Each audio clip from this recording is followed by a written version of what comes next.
Welcome, friends, to part 2 of the Nepal Coexisting with Giants series. I'm your host, Brooke Mitchell-Norman, conservation biologist and world traveler. Is there someone you've met along your journey that has had a profound impact on your way of thinking? Where did you meet this person? What did you learn, and how is their wisdom still influencing your view of the world? Today's guest, Jack Kinross, was that for me and more. Jack and I met in Bardia National Park, a land known for its remote locale and infamous tiger population. Located in the terai, this area is characterized by grasslands, sal forest, and marshes. Picture Disney's Jungle Book and BBC's Planet Earth 2 Grasslands episode, and you'll have a good idea of what the environment is like. Hailing from New Zealand, Jack is a conservationist and leopard expert working to combat the illegal wildlife trade. He first came to Nepal 20 years ago to tackle the out-of-control leopard poaching crisis happening throughout Asia and subsequently fell in love with the country. Jack is very open and not scared to speak his mind. We talk about a wide range of topics, some of which are dark, but the truth of what's really going on.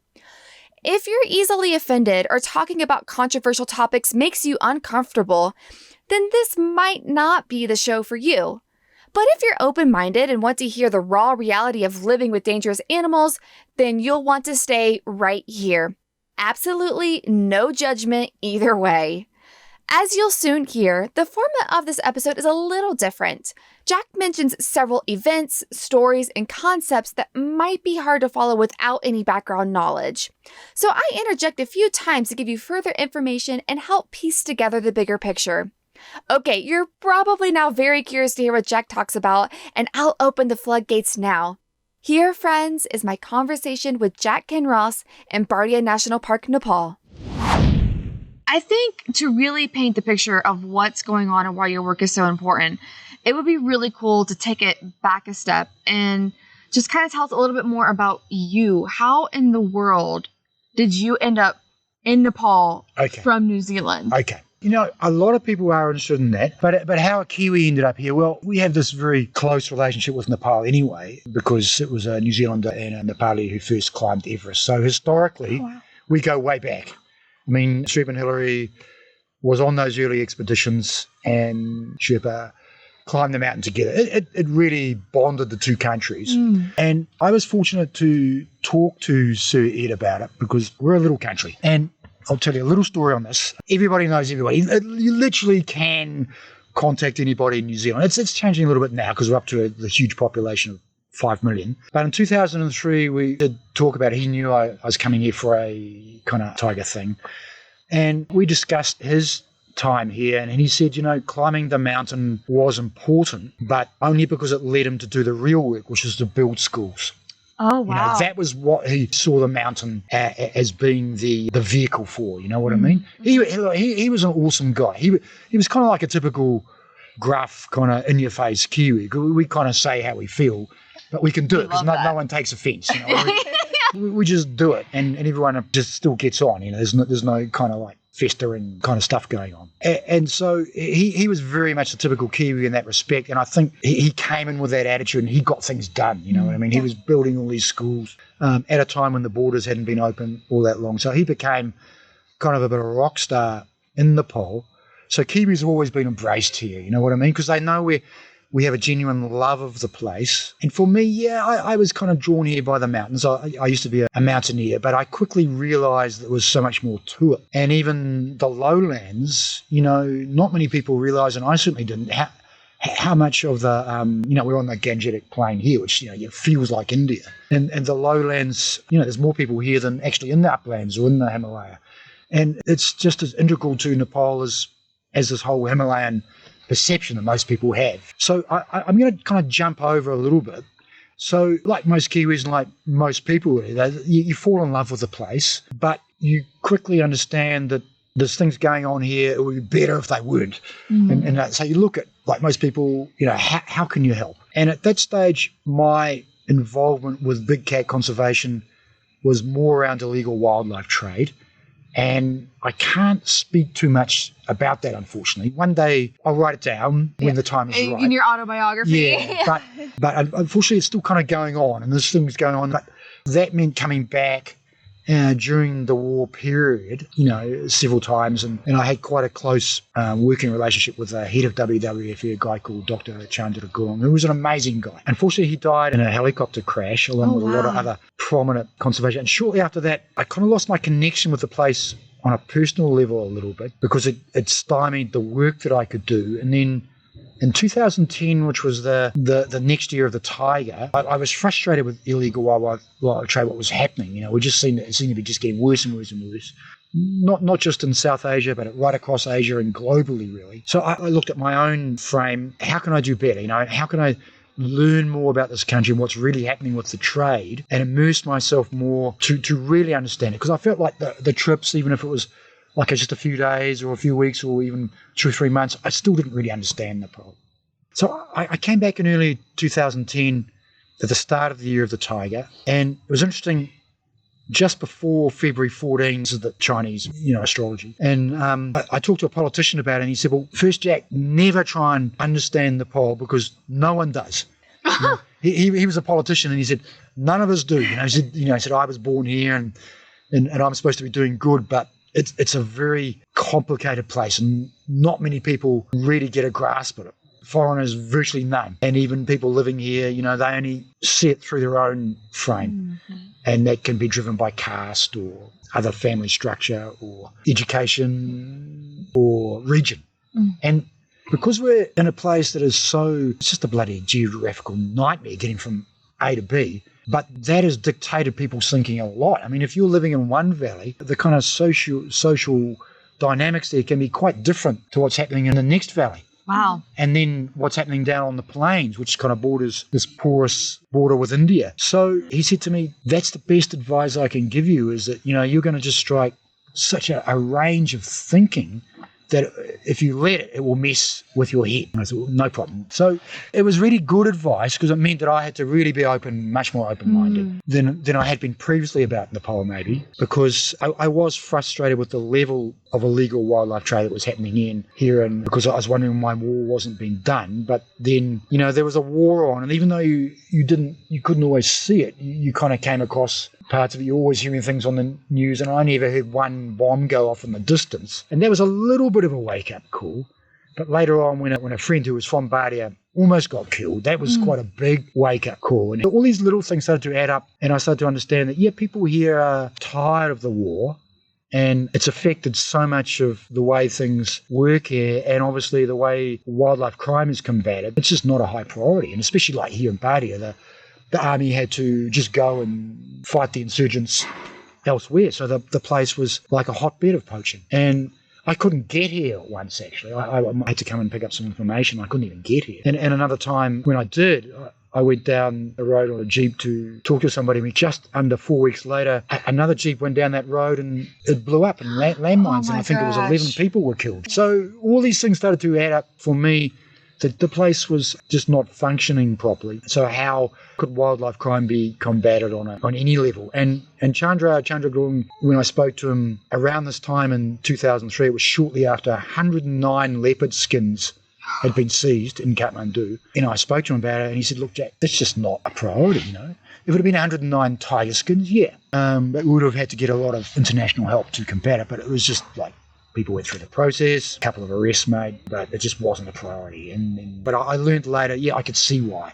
So 2010, I went to a place called Namo Buddha on February the 14th. And Namo Buddha is the place, it's just out of Kathmandu. And it's this monastery. It's now a monastery. It used to be just a stupa. And it was where an incarnation of the Buddha gave his life to a tigress so she could feed her cubs. And I'd been there before, but I wanted to go there to try and get some clarity of my next step. And I'd been to Bardia previously, but shortly afterwards, I was back on a plane to here, and just a whole sequence of events started happening. You know what I mean? I met 1 or 2 people that I may not have otherwise met if I hadn't come by plane that day. And that was where my involvement with the community-based anti-poaching unit started, because one of the guys I met, Hamanta, it led to a collaboration. We actually didn't meet till we were here, but we were on the plane, and then we took separate jeeps, but then we met later because one of the guys I was on the plane with said, you should meet.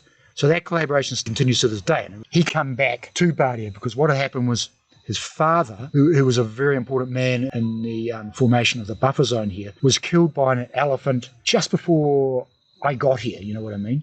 And then Hemant had gone back to Kathmandu, and then he was on the plane. And in fact, it was him that was covering me. And it was it? Yeah. You covered it in all the collars? Yeah.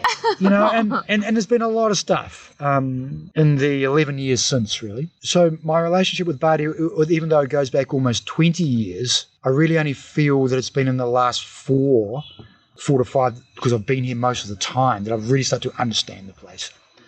And even then, there's things here that still mystify me. Pretty interesting so far, right? Before we move on, I want to provide some additional information about the opening portion of this conversation. In Nepal, the army protects the country's national parks and spends many hours of their day patrolling the grounds, checking tourist jeeps, and much more. But during the decade-long Civil War, which lasted from 1996 to 2006, the army was pulled from the parks to fight the insurgents, allowing poachers to kill wildlife unhindered. Okay, back to the story. And now I'll kind of move on to the current situation because it makes sense. After the war, which finished late last decade, and peace treaties were started to be signed, and there was still a lot of instability, but the conservation focus started to lift again. There was much more money coming into the country, and organisations were starting to get their act together. And there was a real chance to, with the army fully mobilised here and in Chikwan again, there was a chance to just let the dust settle and see what could happen. Let's get the tiger population to a healthy level again. And also later in that year, 2010, there was a big meeting where a lot of tiger people came together. And I was supposed to go to it, but I kind of got sidetracked. I was in London and then I was in Switzerland on my way here. And anyway, but the commitment then was from all the tiger range states that we double the tiger population. I didn't like it personally. I thought, as a conservationist, I don't like this kind of statistical propaganda. To me, it should be, okay, yeah, we keep the focus on the tiger as an icon species and use it as an umbrella species, but doubling numbers and all the stuff, that can lead to conservation modality that isn't maybe kosher. You know what I mean? It can put pressure on conservationists in a way that isn't fair, but more importantly, when you're dealing with landscapes, you've got to look at what the best way is to build up robust ecosystems. And the statistics can tell you what's going on, but you shouldn't be trying to influence those statistics as such. You know what I mean? Because they are only statistics. It is only data. The data should come to you. You shouldn't be trying to manipulate the data in a way just to try and achieve an outcome. You know what I mean? Mm-hmm. And I feel that's what's happened here a little bit. Oh, yeah. Because, the tiger population in Bardia has certainly doubled from a very low base. And in Nepal, it's effectively doubled. I mean, and by the count, the tiger census next year, it probably will double because that's what the statistics will say. Whether it's accurate or not, you never know, because the way census works is, you can't count every tiger, and it's not possible. So you have to do it in a certain way and try and get a level of accuracy. But Nepal needs to be congratulated, yes, that it's doubled the tiger population, and 3 countries, Nepal, India, and Bhutan, are all kind of claiming that they're the first. So that will play out, and the politicians will play their games with it. I don't buy into it, and most people who have been involved in any sort of big cat ecology don't buy into it either. Because if you look at what's happened and maybe some of the methods that we use to get tiger population up to this level, and things like grassland management, where you can increase the prey base or certain types of deer, that's all very well and good. But if you had just left it alone completely and let nature do the job, what would have happened? Because these deer also graze in these mixed forests and south forests as well, you know what I mean? But had that happened, we may not have as many tigers, but maybe that's what nature would have wanted for now, based on the amount of protected area we have. And if we didn't have this many tigers, we wouldn't have this much conflict. I can pretty much bank on that. So that's where this whole doubling of tiger things and the status of doing that. Don't get me wrong, there's some very genuine people here who thought it was the right way to go, but there was a lot of us who didn't. But anyway, we've got to look at the here and now. Okay, that's what's happened. I mean, we've got certain management systems in place, and we've got this many tigers, and we've got the prey base such as it is in this flat area, the Canali floodplain, and it's kind of stable. But now we're at a place where we've got tigers dispersing to biological corridors, which don't have a lot of prey base and do have a lot of human activity, a lot of grazing of livestock, a lot of foraging. And we've got these tigers also dispersing into the upland area, into what they call the Churi, well, that's one name of it. And there the prey base is also not what it needs to be if these tigers are going to disperse and not get into conflict. So to put it in a nutshell, Bardia National Park and Bankai National Park, which adjoins it, and Kataniagat Wildlife Sanctuary across the border, we're all kind of one tiger complex. We have a problem. And you can frame it any way you want. You say, are there too many tigers? There's no point. This is what we've got, and this is how we manage that from here. And across those three areas, which I've just named, since the start of 2019, we've lost either 30 people or just below that. So we've become a bit of a global hotspot, actually. But that's not new. I mean, West Nepal and Uttarakhand, which is the state next to us, and also Uttar Pradesh, which is the state below us. Those three areas, historically there has been a lot of human big cat conflict. We've had tigers and leopards who, have taken out a lot of people, hundreds and hundreds of them. But it did settle down in West Nepal because there weren't many big cats left. Tiger population has gone up. There's been this sudden surge in human fatalities. So that's where we're at. There's no point going, well, we should have done this, we should have done that. But it's maybe important to look at it in context so we can learn from what happened and how we can maybe do it better if we want to keep this tiger population stable and maybe increase a little bit. But personally, I don't think it needs to increase much more, you know what I mean? But cats are cats, no matter what, from little domestic pussycat in Denver to here, they know how to breed. Yes. They know how to make babies, and if you give them the opportunity, and that's essentially what has happened once the army managed to start patrolling again, then that's what they'll do, and that's what's happened. So we have now this population of tigers. The last census showed us 87. We could be, and if you add in Bankai, we were around that sort of 110 mark. It's probably more or less that now, or a few more. Looking at the whole area, the square kilometres of the two parks plus Kataniagat, and if you add in the leopard population, we've probably got around 200 big cats and a few more leopards on the outskirts. So we've got a decent amount of big cats in the area that we have to manage. So what do we do now? And if we carry on the way we are with our management, with our conflict mitigation, I think we're just going to carry on facing the problem in a way where we just deal with that tiger and we deal with that community and we just put band-aids there, you know what I mean? And if we're going to remove tigers from a certain area, put them in jail, it's not the solution. It's really not. It will be the solution for maybe a little while, but this morning, a guy was attacked in an area where two tigers have been removed, and everybody was chilling out going, wow, it's good. We can celebrate Holi and peace. So then we look at, okay, that guy, he went into the jungle too early. He was on his own. And this was contrary to the guidelines that we've been trying to put out there since this serious conflict started.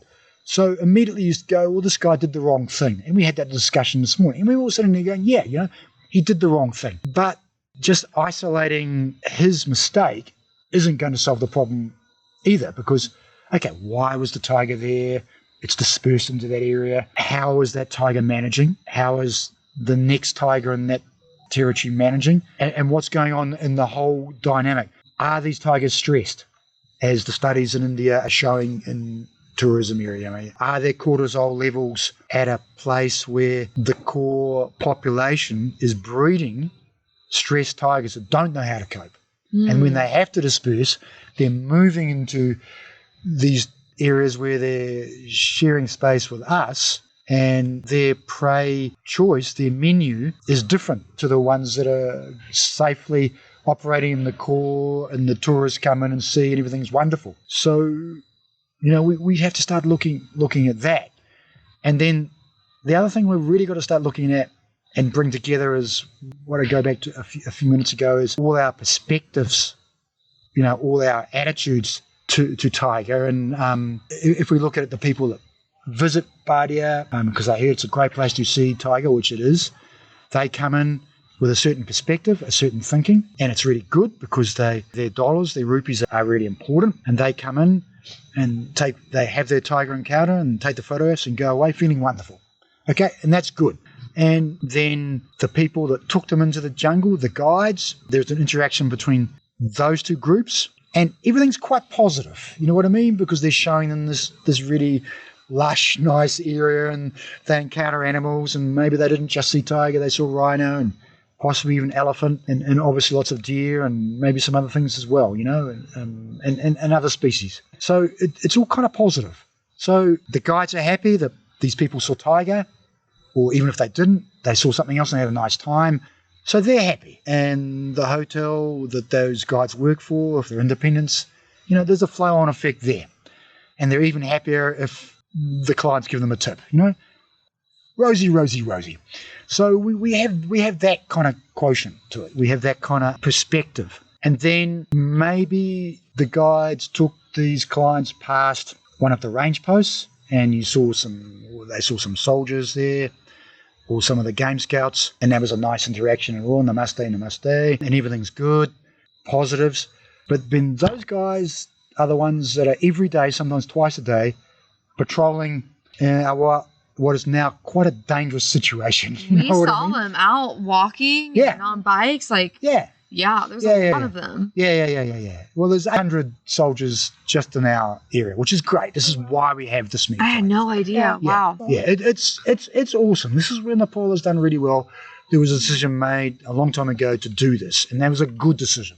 That's why we have the stable tiger population. It's why we have rhinos, and it's why we have all these animals in the park. But their perspective of tigers is a little bit different. Yeah. Now, because although it's all this, they have to get up in the middle of the night, and in winter when it's freezing cold, and maybe they have to set up, there's all different ways that patrols work, and they wouldn't like me to tell you all their secrets. But it's not easy work, and I most days I'm kind of in contact with those guys, particularly the game scouts, and so their perspective is a little bit different. And to me, they don't actually get enough recognition. They don't get tips from the tourists. Yeah. When they're the ones. Yeah, and they rarely ever interact with tourists. Yeah, and they're the actual reason we have they're on the ground. So their perspective is a little bit different. They do the hard work, and in the main, they're really cool about it. They accept this is their life. But for people who are getting paid kind of a little bit less than $7 a day, it's not easy. It's not easy. We're coming to hot season now. The weather's beautiful now. Normally it's a little bit hotter, and there's no mosquitoes. And we were saying today, man, it doesn't feel right, but it will be. They'll be here soon. You're leaving at the right time. And soon it'll be 45 degrees, and man, it's not that great. It's my least favourite time of Bardia.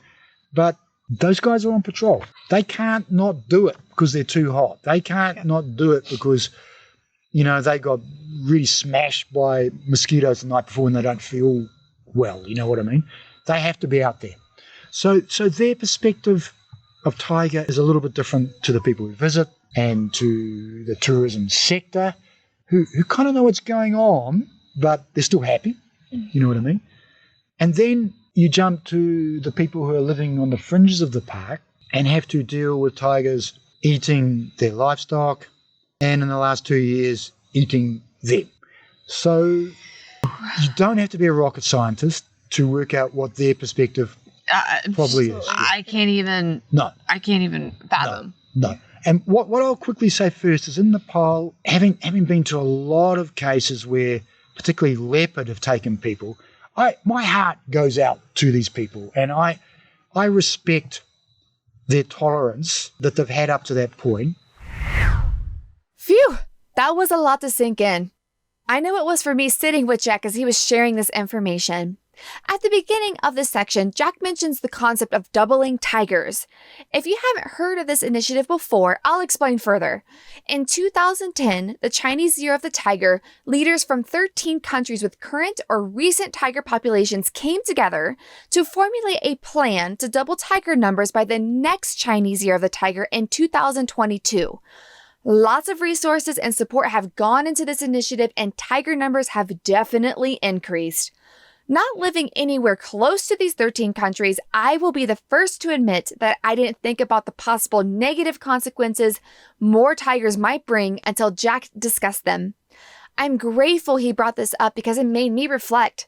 I know I love seeing tigers in the wild and am so happy tiger numbers are increasing, but should people die for this? Talk about a moral question to sit on. Next, Jack mentions reports of heightened cortisol levels in tigers that reside in India's tourism areas and hypothesizes that similar stress levels are occurring in Bardia's tigers, which might be a factor in the increased conflict that they're seeing. I found multiple peer-reviewed papers discussing this phenomenon at length and have provided them in the show notes at rewildology.com if you'd love to learn more about this. But for now, let's get back to Jack. Leopard is kind of more my thing, but only because in many ways tiger led me to it. And I could talk for hours about, okay, when you go back to why I'm in Nepal, I mean, there's a whole story of how the leopard thing happened, although the 109 skins seized, it really got me thinking much more about those cats. And really the last 20 years, more and more and more I have. But I will tell you briefly about one experience which changed my perspective again. Because this is what it's all about. It's about people's perspective and how we can bring those together. So if you've got a village where the leopards or even one leopard is causing problems because it has no natural prey, or it's discovered, it's worked out that dogs are a lot easier to hunt than deer, which they are, and so are goats, especially if people don't lock them up properly, or other livestock. So it's spending more time in those areas. And particularly if it's a leopard in this area, it's going, man, why hang out with those big striped bastards might take me or my offspring or my girlfriends out when I can easily go outside, I can sleep in a tree all day, go into a village and get my hunger satisfied and not have to do anything for a week. You know what I mean?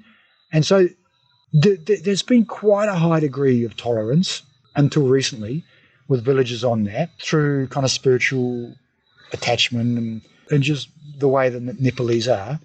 But not totally, there's a lot of people even historically have retaliated, but when that same leopard, whether by design or by chance or whatever, takes a little one, a little human, everything changes. Yeah. Everything. That's a baby. Yeah. And this is everybody, in the village, everybody knows everybody. If it happens once, there is still actually a level of acceptance. Well, there used to be. But when it starts happening more and more and more, everything changes. And it's totally understandable. Yeah. It's totally understandable. So that's a perspective. And in the last few years, it's mainly been leopards that have been taking people, and particularly children. But now we have a tiger problem again. There's been certain, it's mainly in Chitwan, but now we have the tiger problem here. So the perspective of the people around here, okay, it's different.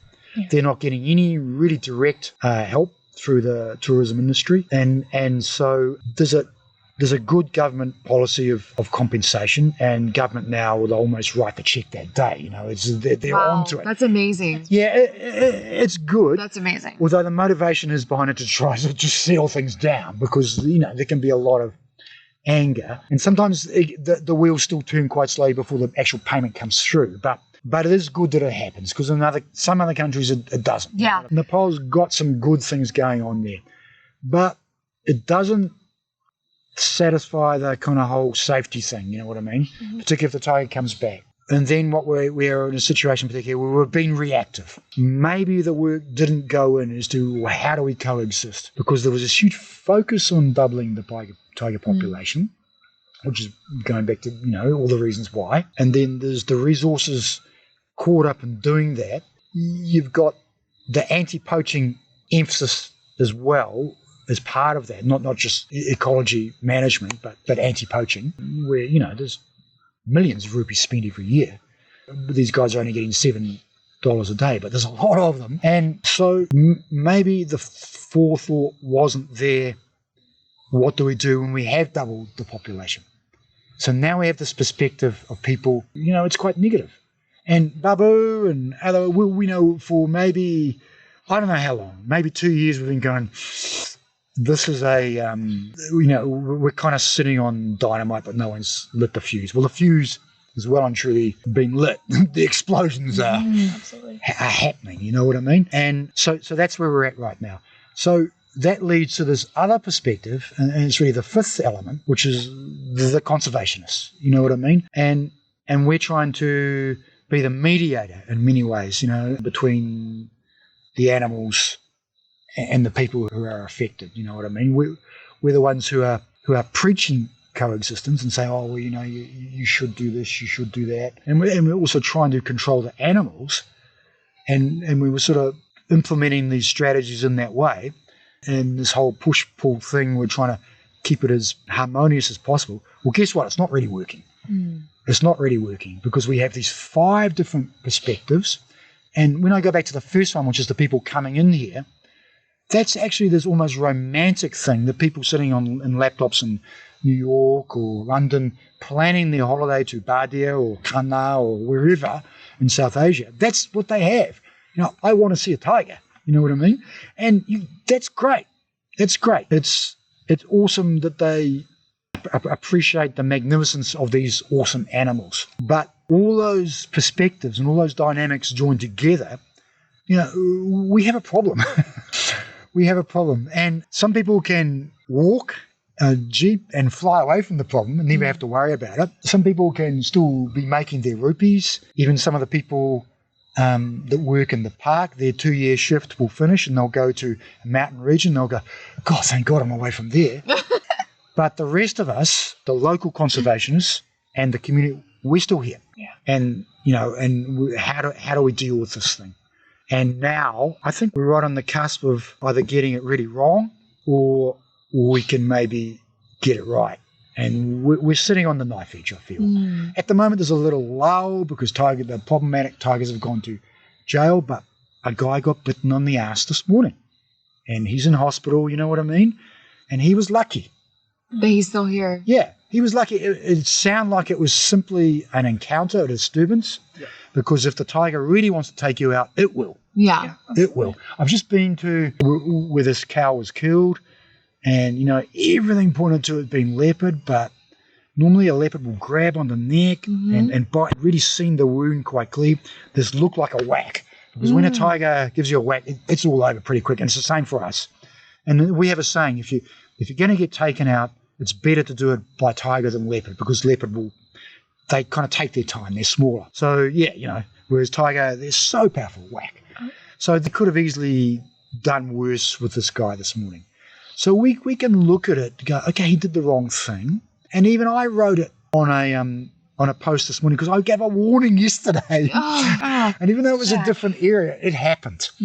It happened. And I'll come back to my area shortly because this cow that got killed last night is quite significant. So I made a post. There was a little bit of discussion about it. And Ramesh Tapa, one of the previous chief wards, we started chatting and I saw him again tonight.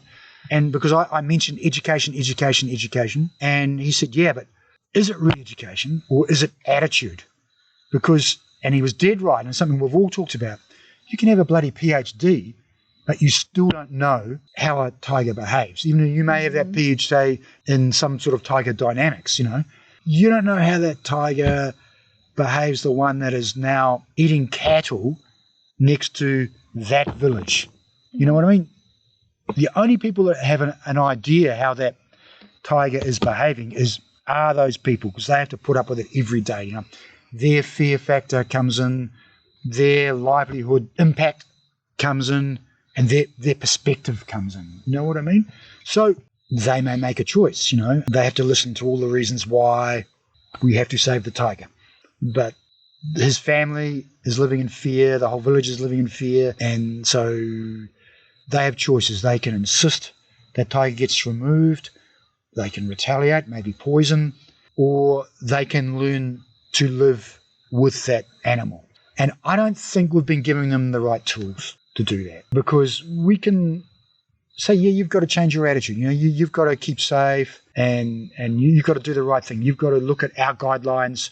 You've got to only go into the jungle between 10 and 3. You've got to make sure the women, if they are cutting grass or whatever, they've got to do it in a group and everyone looking out, and, all these things. And we can say that, we can recommend it, and sure, we can reduce conflict, and I'm quite positive we can, but that's our perspective, you know what I mean? We're not the ones sitting in there where that tiger has come into, you know what I mean? And, I've had some pretty serious encounters with, elephant, rhino, tiger, and leopard, and, I've been pretty scared. Yeah, of all 4 of those animals. And in fact, on 2 or 3 occasions, I've really thought, this could be it. You know what I mean? This is the moment.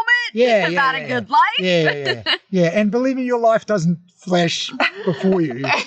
You're just wondering if you've got clean underpants at home, because honestly, it's pretty amazing. And then you get out of it, and the adrenaline flows, and you can tell a story and everything. But when you're living like that on a day-to-day basis, your perspective is different to us sitting here tonight. Yeah. We're safe. We're safe, in beautiful surroundings. But, if I'm a father sitting there and I've got little ones, whether it's here or up in the mountains where there's been a leopard problem, you're as worried as hell.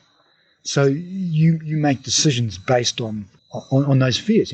Those people's cortisol levels are at an unpleasant place for them. You know what I mean? They're dictating their perspective a lot. And I don't think we're quite putting ourselves in their shoes enough in the way we manage it. You know what I mean? And I've been as guilty as anybody of that, although I've tried. And I had an interesting experience a few years ago. I went on for 18 months where effectively I lived with a leopard. I was rehabilitating this cat.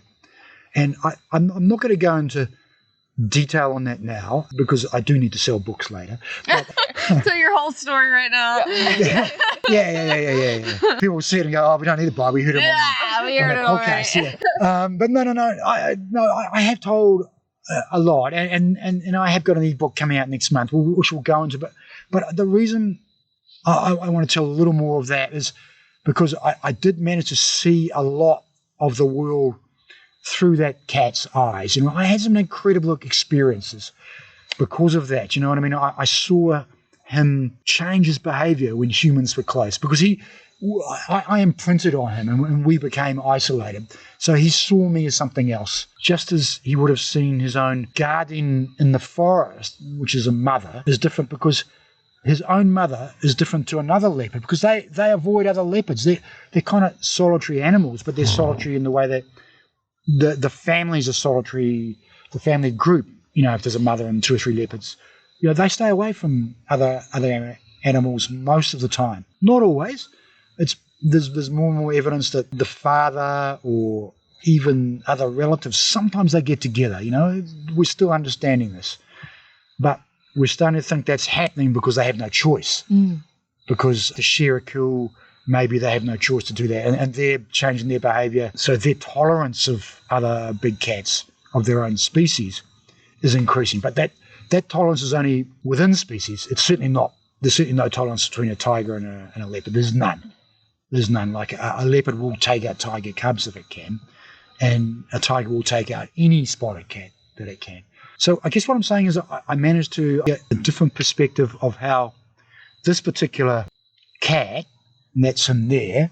Oh, he's beautiful. Yeah, he really was. Oh my gosh, he's beautiful. And we had an incredible time up there. It was an experience that, living in the Himalaya with a leopard, it was, I can't really put it into words, but I'm trying to do my best. I can't imagine. I couldn't either. That's amazing. And it was something that I feel blessed to have experienced, but I also quickly understood that I have to use that and realize that I had the opportunity to learn, and I have to use that to the best of my ability. And also I promised him, I don't know how many times I said, look, I'm doing my best for you, but I will do my best for your species, which is severely persecuted. You know what I mean? And I'll come onto that towards the end a little bit more, because it comes down to perspective again.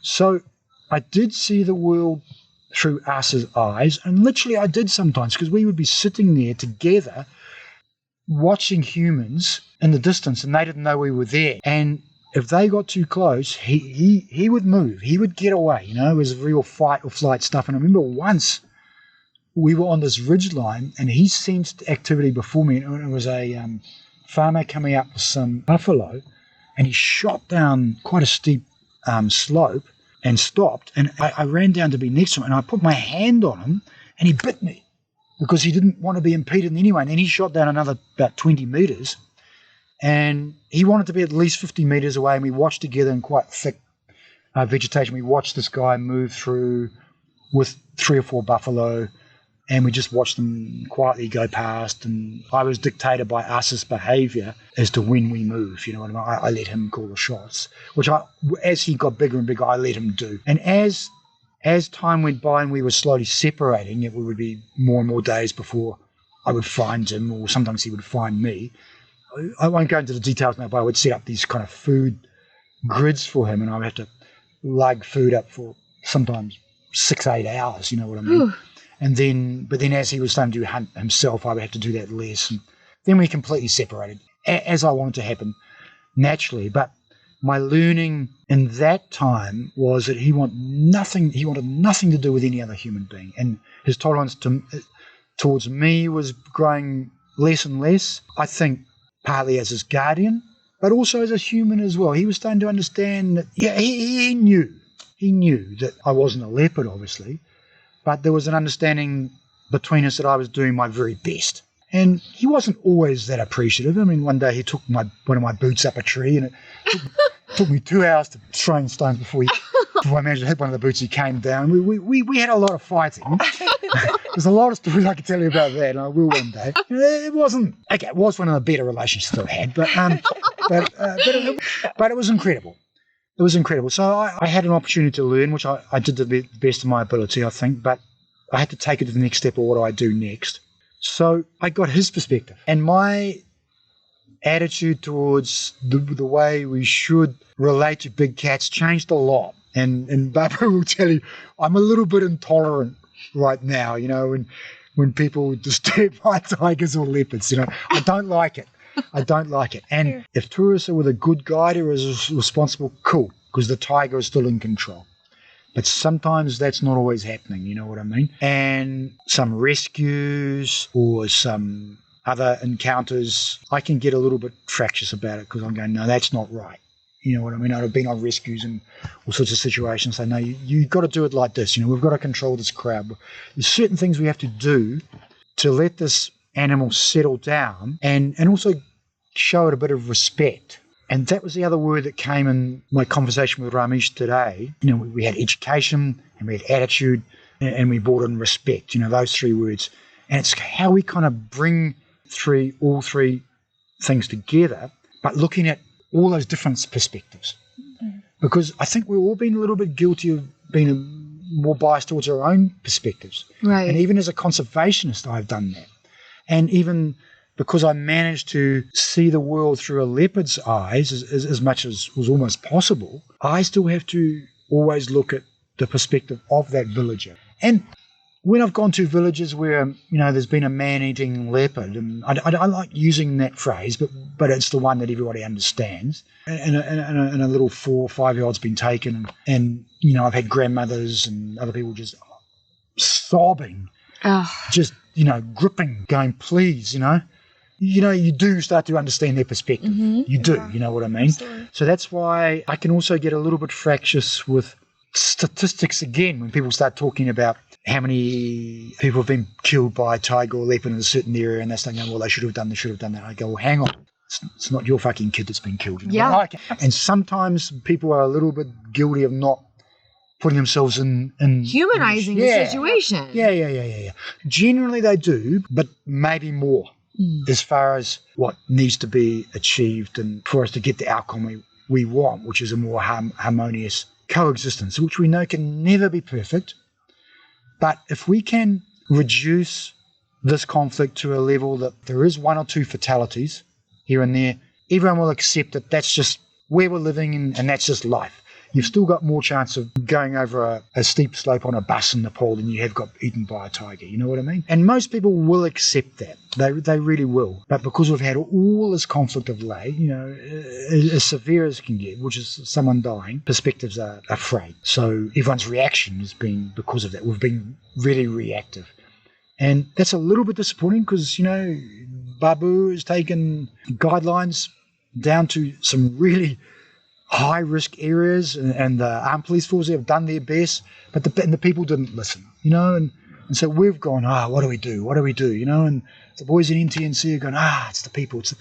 It's very easy to sit back and do that because, it's kind of right, but even though where I sleep, tigers and roam not that far away and leopards roam even closer, I'm still safe. Yeah. You know what I mean? I am. And also, I've been kind of working in and around these animals for a long time, and I don't have to cut grass in the jungle. I don't have to work paddy fields, you know what I mean? And also, having spent a lot of time with that leopard, I see a leaf twitch now because I was always looking, where is he? Because he used to jump me the whole time. You know what I mean? And so now, if I'm anywhere, I have a much better perspective of how those animals work a little bit, much more than I had before.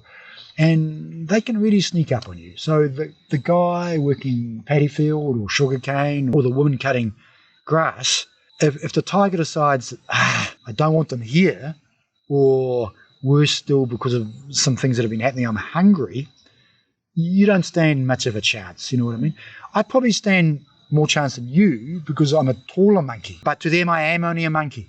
I am only a primate. It's just that they know we're primates, that you've got to be careful because they are risk averse. They know you've got to be careful of us because they know we're dangerous. And I think it's more than just how we might fight back in an encounter. I'm positive that both tigers and leopards know that we've done a lot of damage to these species. I'm convinced they know that. I'm convinced a mother will, on her cubs, be careful of those big tall monkeys. You know what I mean? But when you've got a mother tiger like the one we're monitoring now, walking right down that fence line with two little cubs, which are maybe only 2 months old, very little, and still maybe every chance still taking milk, and the mother ducks in and kills the cow, maybe leaves the cubs in the vegetation, eats as much as it can, goes back and feeds her cubs. What are they learning? These are highly intelligent, evolved animals who learn from their mother, and tigers do that. Leopards are a little more instinctive, but they still have learned behaviour as well, depending on where they live. But tigers tend to learn off their mothers more. So if these two little ones witnessed that last night, and maybe, I'm only speculating here, but let's just paint the scenario. Maybe it's the first time they'd seen their mother killed, Maybe not, but it's a possibility. So that's why the Game Scout that we work with, it was good that we discussed it this morning. So, okay, well, let's really attend this. So we were as proactive as we can. Kalada was on the phone to HQ, so we'll do our very best. There was a lot of people watching what we were doing. We were telling them why, and we were explaining, this is a situation, and, a woman from your village is recently killed. You've really got to manage this in your thinking, in your perspective, you know what I mean? So we were proactive, we've given them the guidelines, so what do we do next? Now, often we don't do enough. We don't back it up, and that's always been my thing. We've got to keep moving, There may not be another human fatality for 6 months, and then everyone gets relaxed. And even someone who, like me, who kind of, it's always on my mind because every single day I get reports from all over South Asia about other people getting killed, mostly about tigers and leopards getting killed. So it's in my consciousness the whole time, but even I relax a little bit sometimes as to what could happen. So now we have to look at a modus operandi, of dismissing that blasé, relaxed attitude, which can, and don't get me wrong, I love these people. It can be a Nepali trait because they like to relax. They like to have a good time, and bless them for that. But sometimes that can lead to problems like this when you're living in a place like this. You know what I mean? So, if we go 6-8 months with no fatalities, this mindset will creep in, problems not there anymore, you know what I mean? We can't do that anymore. We just can't do it. We have to keep educating, which is what I said today, and Ramesh's, we have to keep looking at attitude. We can't stop.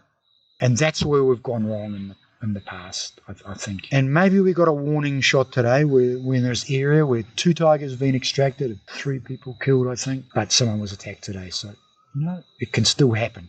But what's going to happen next? So I was thinking about that a lot today. I was thinking about our area up here, how we manage this possibility, and I'll go back after 7 o'clock and check to see if this big cat did come back to the kill. And it was very good that we can convince the community. It was between Mahanpo and Batampo. So it was really good that they left the kill there, which is something I've really wanted to happen, and government will pay for it. Sometimes we've done it. We've paid for a goat to be left there so to see if the cat comes back. But government will do it this time. And if the cat comes back, we'll get some ID. And then we can maybe go to a next stage of strategy where we can start using DNA extraction, which we've done successfully with a human fatality in a hill area. But it's something I really want to see happen. So I'm going to talk to Rabin tomorrow morning about, because there was some scat, which is very unusual next to the kill, but it was hard. My first thought was, it's leopard, but it could have been an unwell tiger. She's gestating and there's milk flowing through. Then sometimes, there can always be like a loose motion verging on diarrhea. It wasn't that, but it was a smaller scat than what a tiger would drop normally. But sometimes females' scat can be a lot smaller than males. So we have the capacity here and now here in 2 or 3 labs to get species ID. And at one lab, we can even, with tiger, we can get it down to individual ID. Wow. And we're getting more and more closer with individual leopard ID as well. And the geneticist involved in that is a friend of mine. And, every second day we're talking about how can we improve it? How can we get it going? So if we can start bringing that in, I'm talking to a few supporters at the moment, including one of the really big organizations, trying to convince them we've got to use these high-tech tools, but we can't just keep it in ourselves, in our journals, we've got to take it out into the community and show this is what we're doing. You know what I mean? We've got to teach this stuff in schools and our little kids' schools. We've got to share all the stuff in a way that they totally understand. Quick interjection here. I wanted to explain Jack's comment about tigers going to jail. Since Nepali don't kill wildlife that has spiritual significance, problem tigers are often captured and put into captivity of some sort, whether that be to the Central Zoo in Kathmandu, a holding area in the national park, or another arrangement. While this might solve the issue in the moment, this practice is very short-term thinking and doesn't resolve human-tiger conflict, which Jack discussed at length. Okay, back to the conversation. So I'm going to come to the last part of it, which is the perspective of kids. And you met some children today, one group, and you met a headmaster. But it's taken this much conflict to really get people really serious now. And I'm really busy with a lot of stuff, so I haven't been on those field trips that Babu and a couple of others have done. But the feedback I'm getting is that the headmasters and everybody is very positive, and that's awesome. And when I say positive, they're really paying attention. Maybe they're paying attention because, it's someone's been killed in their area. And maybe this is what it's taken. So maybe the perspective is at this kind of heightened level, you know what I mean? And so now is the time to really jump in on this. And the thing about tigers is it is a rock star species, and all this huge global effort has gone into doubling the global numbers, which isn't going to happen by next year, but 3 countries have managed to achieve it. But I'll be at the party, but we have to be realistic about it. We did come from a low base. We can go, yeah, okay, we've done it, but it can't stop here. We've got to look at how we manage these tigers. And maybe now that we've done it, and a few people through the politicians can go rah, rah, rah, and they have no idea about tiger ecology, but they'll be the ones to wave the flag that we doubled the numbers. Maybe then we can forget about the numbers and concentrate purely on habitat and how we can really live with these animals, because that's the key. Doubling tiger numbers means nothing if a whole lot of people are going to die, and consequently tigers will die too in retaliation. And also, the more tigers you've got more opportunity for poachers. That's another story, which I won't go into right now, because that will lead me right into what's happening to leopard, which is another big cat, closely related, but is getting smashed. really badly, unfortunately, in Nepal and right through the country. And you can read my online stuff too. The reason I mention it, though, is when I talk to the kids group that I've got, and that's been a pretty magical thing for me as well, because it's given me another perspective, and it's also given me a lot of hope. It only started because a friend said, well, can you do some work English with my daughter, and I said, yeah, sure. To be honest, I think this kid's English was probably better than mine, but I started to realize, she is a really smart little kid, and now her English is really good. No thanks to me.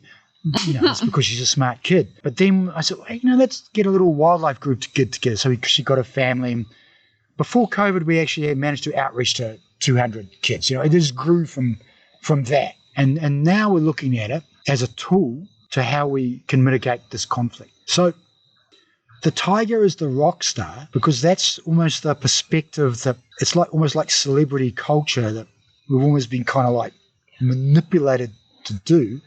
But when you ask those, if I take 10 of those kids or 12 of those kids what their favourite animal, only maybe 2 of them would say tiger because they're not influenced. They're not sitting there going, oh, I want to go to holiday to India or Nepal. Oh, one of the things to do is to go tiger spotting. And then it all happens. Oh, tigers. I love tigers. Because everyone loves tigers. You know what I mean?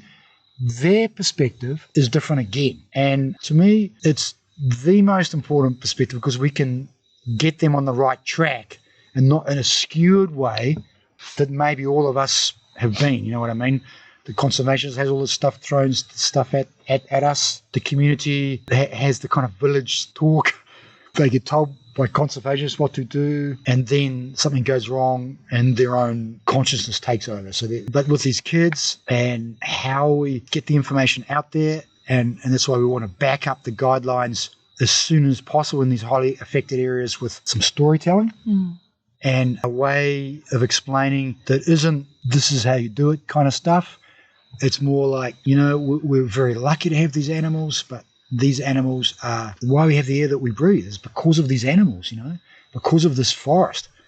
And gently let them understand that. And at the same time go, but, we have to be really careful of these animals as well. And really explain to them that, they're carnivores and we are only primates. And bring that perspective in. Because they lap it up. And when I showed my little group, and we've got this drama going, I showed them these photographs and a little video of leopards getting caught in snares and tigers getting caught in snares. They just knew it was wrong. Whereas maybe some child in the mountains wouldn't see it as being wrong. Or maybe some child in Southeast Asia where there's, it's just out of control and they've lost their tigers and leopards in many places now. What's the problem? So we still have an audience now that is completely fresh and innocent and knows tigers and leopards are important, but they don't really understand why. But we can give them that perspective that they're important, we need them, but we have to be careful. And we have to live a certain way to make sure that we can coexist so that nothing goes wrong, so that your family is safe. And because sadly, in a village not far away, people have died. And nearly everyone here, well, actually in the little group that I'm talking about, they have either lost somebody through elephant or maybe tiger. They do know it happens. So they have a pretty balanced perspective that hasn't been influenced by us, all that stuff. So we've got to try and bring that back. I haven't been too convoluted about the whole thing, but I just feel we need to change the way we do it and the way we get these attitudes right. And it's going to take some time, but we can't get complacent. We can't. We lost a tiger to a very already horrendous snare trap incident in the same area where this most recent woman got killed, and all that happened, where we are working on that kill tonight, putting cameras in and working it out. So we now have an opportunity with all this stuff going on to go, this is it. All these things are happening. We've got to do better. We've got to improve. But it's all of us. We can't come and say we have the answers. And we're not there yet with that. I just don't feel the communication space is where it can be right now. There's still some people not happy with the way the big cats have been managed, and some of us not happy with the way people are still sneaking into the park or not adhering to the guidelines. So what's it going to take for us all to get together? And in the interim, we're using the kids to take the guidelines home. But now, very soon, we need them to take other material home, the storytelling aspect. So that's pretty much, I see how we can reduce the conflict markedly. But we're probably going to have a little bit of pain and hurt before that happens. It's almost certain. I'd be shocked. I really hope. And we've really got to jump on it in a way that everybody understands. That person in the laptop in New York as well, that they've got to understand. Because them just coming in with big, 600 millimeter cameras and not really understanding what's going on, that's a shame, because globally we're not coexisting with wildlife very well. You know what I mean? Not at all. Yeah. So this is where the message here, it's, we're living in this kind of microcosm, but it's representative of everything that's going on. And that's why Bardia is an incredible place, because it's raw and it's real and it's in your face, this stuff. But I really feel the guides and hoteliers could do a much better job at really educating people. And that maybe they won't be so hell-bent on seeing a tiger. They'll be much more interested in knowing what's going on here. And maybe, they'll want to go and visit a village, not just to see a cultural program. They want to understand what it's really like to live with big cats, you know what I mean? And if that happens, I'd be very happy. You know what I mean? Because I think we'd be a long way to not only getting good solutions here, but much further out as well. So yeah. That was awesome. So I know we've taken so much of your time, but is there anything that you want to ask of anybody listening, or how can somebody who is halfway across the world help in all of this? It's fantastic you've asked that question, because, the obvious thing is to go, buy my ebook next month. Do you want me to repeat that? Yeah. But much more importantly, it's their perspective. If there's anything I've said tonight that maybe gets them to look at their own perspective, then once again, I'll be really happy, because we are facing these huge problems. I've just turned 60, and in my lifetime, we've lost around 60% of the planet's wildlife, and that's something I think about every single day, because I've seen it. I go into places now that I used to go 30 years ago. There's nothing there anymore, and I'm not the only one. I have this conversation every day with people around the world. We're really worried, and if this carries on like this for the next 10 years, it may not be. And I'm not talking about saving certain species. I'm really talking about ecosystems as such. And, there's big fires in Nepal right now, bigger fires than we've had previously. Hell, and I contacted a guy in one hill area where I know leopards live, and he goes, Jack, the whole slope's just ablaze. There'll be nothing there. We just got to hope they got out. And we've got to look at all the reasons for that. And, it's the whole snowflake thing. What happens? These fires burning here today, and it's affecting everything. And you can certainly bring climate into the issue. You can bring why these fires started with some pretty irresponsible farming practice, because a lot of the fires were lit to bring in fresh feed for their livestock. So it becomes a livelihood issue all of a sudden, and all these things start to add up. So it comes down to each individual looking at what's my impact. And I challenge myself daily anyway.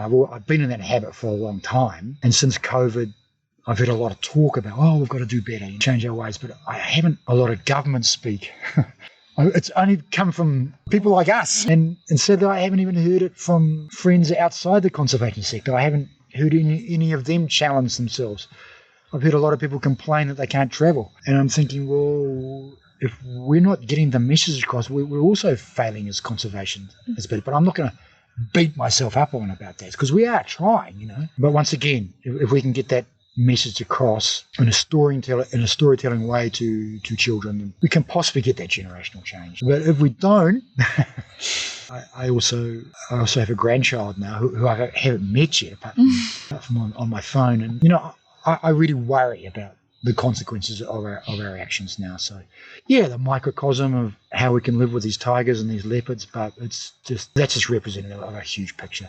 So if you'd like to buy the ebook, great. It's only $10. But much more importantly, think about your own impact, your own footprint in your own backyard. Act locally and think globally, because they're connected. Simple as that. Yeah. Yeah. So it sounds like you're quite active on social media, and if anybody wants to follow you and your work, and what is your ebook? I mean, all things. How can anybody follow you? Yeah, sure. You can go to the organisation site, which is wildtiger.org, and my site is wildleopard.net. It's a blog site, although I may be donating the site, wildleopard.net, to there's a group of us globally, leopard people, looking at forming like a kind of global initiative, and I may donate the site to that. But for now, yeah, wildleopard.net is me. The first ebook, I've been delaying it for a little while because everything has been tiger, and you kind of got to manage these things. But yeah, look, it'd be good. I mean, if you read whatever, you can read a lot of stuff, and the site will get a little bit tighter once the ebook comes in. That's super cool. But yeah, just to engage yourself in the storytelling that goes on there or whatever. And I'm happy for anyone to message and interact. I really am, And if they do, I'll let you know because it means they listen to the blog. Yeah. Yes.